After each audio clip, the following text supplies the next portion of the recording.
Good evening, everybody. Thank you all for being here. We are passionate about Tantra. We are passionate about each other. We are passionate about life. What does Tantra mean? We're going to talk.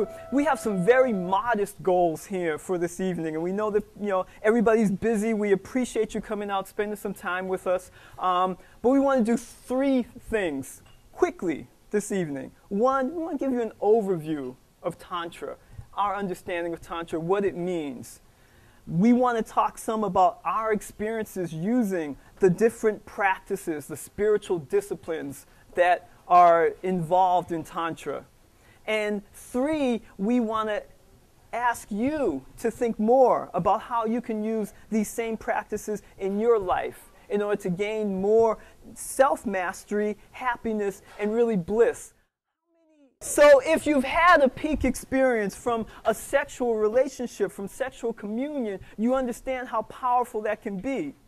Many of us, whether you were raised, whether you practice, Christianity, Hinduism, Buddhism, whether you're a yogi, whether you're an old fogey, no matter what you are, we engage in sex. So we can use this as a way for us to move forward.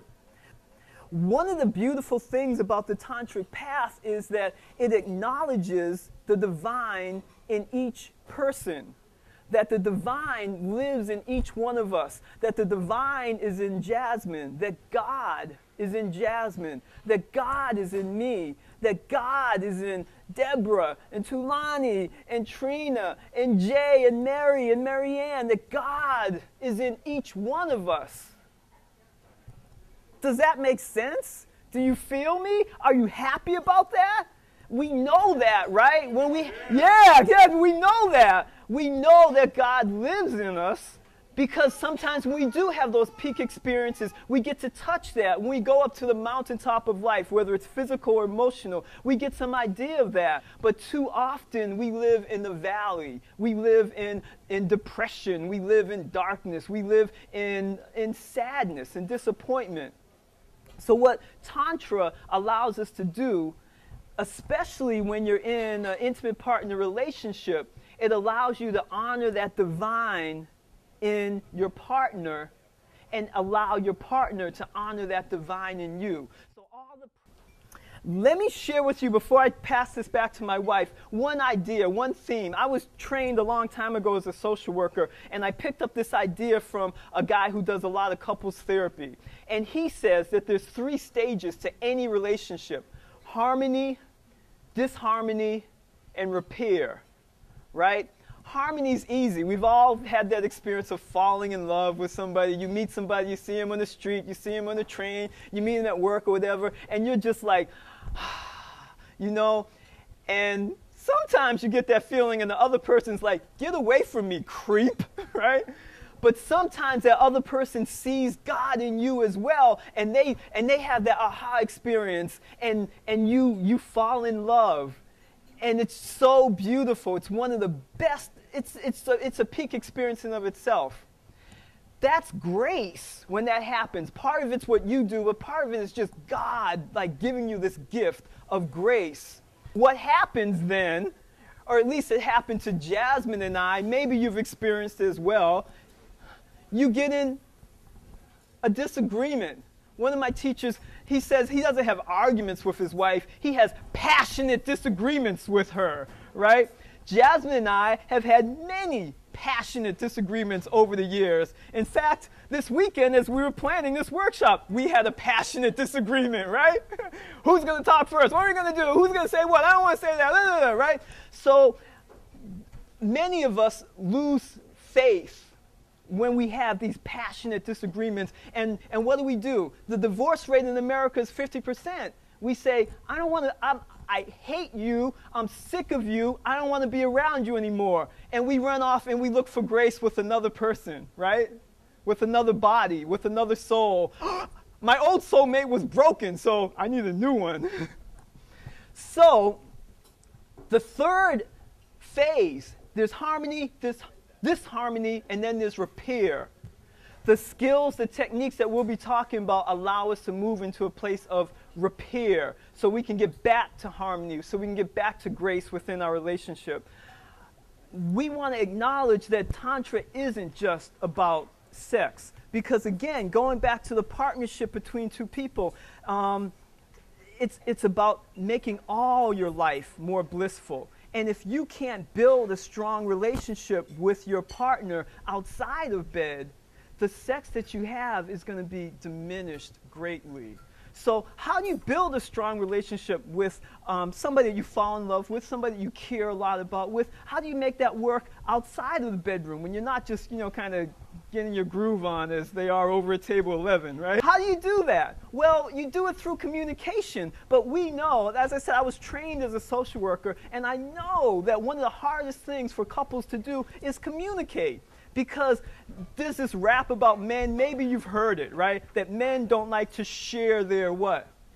Feelings. The ladies all know that, right? That men don't like to share their feelings. The men know this. Men, why don't we like to share our feelings? Because when we do, what happens?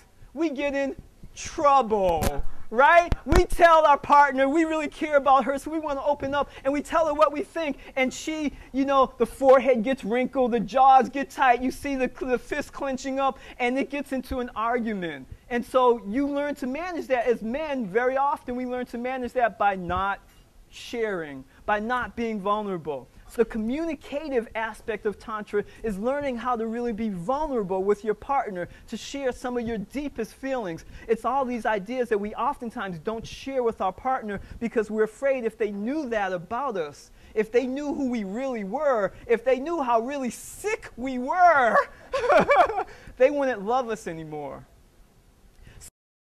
There's this idea in masculine culture that it's spoken of in a lot of different ways, but it breaks down to this. I got mine, you get yours, right? That men oftentimes are not as much focused on a woman's pleasure as we are on ours. So women are like crock pots because they take a long time to cook. Men, can you guess? Men are like microwave ovens, right? Because we're just like putting in popping, we're ready to go. So one thing about Tantra is helping men learn how to, as Jasmine said, modulate our ejaculations so that we can help our partner achieve some bliss in her own sexual being. Again, in your resources is some really good information about how to strengthen those muscles. They call it the PC muscles. There's this big, and I don't mean politically correct, but there's a big Latin word that it's named after. But it's basically a muscle that men can train, just like you do push-ups and sit-ups. And I tend to spend more time, you see how skinny I am, I tend to be more interested in the sexual muscles than like the arm muscles. But you can develop them, that's the thing. There's a whole class of affirmations that are called mantras. It's a Sanskrit word. It refers to, it's a very short seed phrase that reminds us of the divine. I find it to be very liberating, very powerful to chant mantras when Jasmine and I are engaged in intercourse. It's a powerful thing to think about God when you're with your partner in that way. When you can visualize the energy moving through her body and moving through your body, so you're not just on a physical level, but you're operating on many different dimensions. That's how you begin to make these ideas come more alive in your life. This theoretical knowledge, and make it very practical in your own life. What we did before, bowing to one another, for a couple to really acknowledge the divine within that other person. So when you do have some hard times, when you are struggling in, as another therapist friend of mine says, in a normal amount of marital hatred,